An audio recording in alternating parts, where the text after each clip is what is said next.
Assalamualaikum warahmatullahi wabarakatuh. Halo, nama saya Melinda Eka Aditya. Pada kesempatan kali ini, saya akan sedikit mengulas materi pada bab 1 yang membahas tentang definisi dan ruang lingkup psikologi pendidikan. Nah, sebelum kita mengetahui apa itu psikologi pendidikan, alangkah baiknya kita mengetahui arti atau definisi dari psikologi itu sendiri. Nah, yang pertama yaitu psikologi. Psikologi berasal dari bahasa Yunani, psikologi, yang berasal dari dua kata. Yang pertama yaitu psyche, artinya jiwa. Kemudian yang kedua ada logos, yang berarti ilmu. Nah, dari dua arti tersebut, kemudian psikologi diartikan sebagai ilmu jiwa. Kemudian secara umum, psikologi yaitu ilmu yang membahas tentang tingkah laku manusia, baik secara individu maupun dalam hubungannya dengan lingkungan. Kemudian ada pendidikan. Nah, pendidikan yaitu suatu usaha yang mempelajari tentang tingkah laku manusia melalui upaya pembelajaran dan pelatihan. Kemudian, psikologi itu kan sangat luas pembahasannya.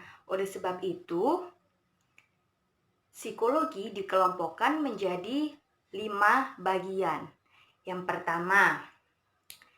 pertama ada psikologi perkembangan. Kemudian yang kedua ada psikologi pendidikan. Yang ketiga ada psikologi industri. Kemudian psikologi sosial, dan yang terakhir psikologi klinis. Kemudian arti psikologi pendidikan. Menurut para ahli, salah satunya yaitu Sumadi Subrata, menjelaskan bahwa psikologi pendidikan yaitu sebagai pengetahuan psikologi mengenai anak didik dalam situasi pendidikan. Itu menurut Sumadi Subrata. Kemudian berikut adalah buku-buku yang membahas tingkah laku yang muncul dalam proses pendidikan. Dikelompokkan menjadi yang pertama, pengetahuan memahami psikologi pendidikan. Yang kedua, gejala jiwa. Yang ketiga, masalah belajar. Kemudian yang keempat adalah masalah pembelajaran.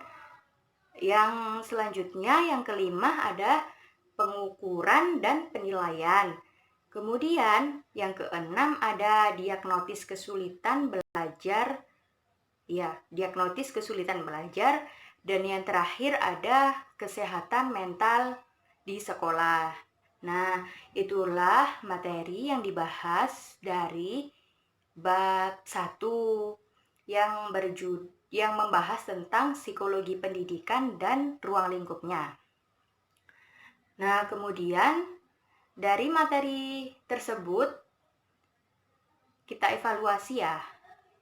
Menurut evaluasi saya ya, itu materinya dalam segi bahasanya sudah menggunakan bahasa yang mudah dipahami atau mudah dimengerti. Kemudian menggunakan bahasa yang terbilang sederhana sih, dan bahasanya juga sudah tertata rapi. Kalau menurut penulisan karya ilmiah itu sudah bagus.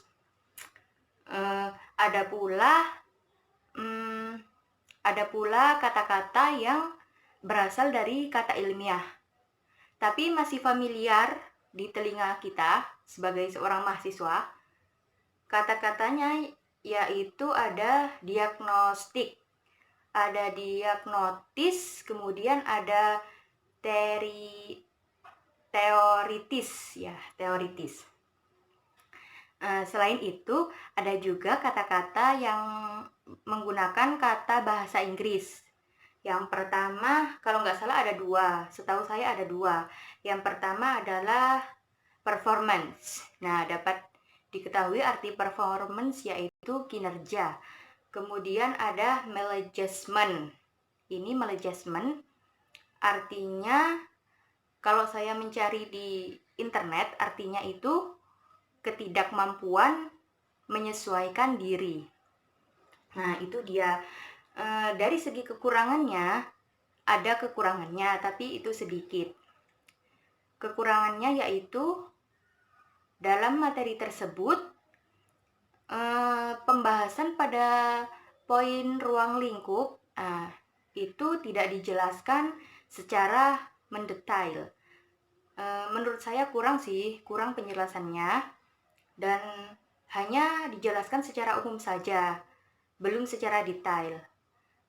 Karena menurut saya kalau lebih detailnya lagi, alangkah baiknya jika dikasih poin-poin gitu, ya poin-poin untuk memudahkan untuk belajar.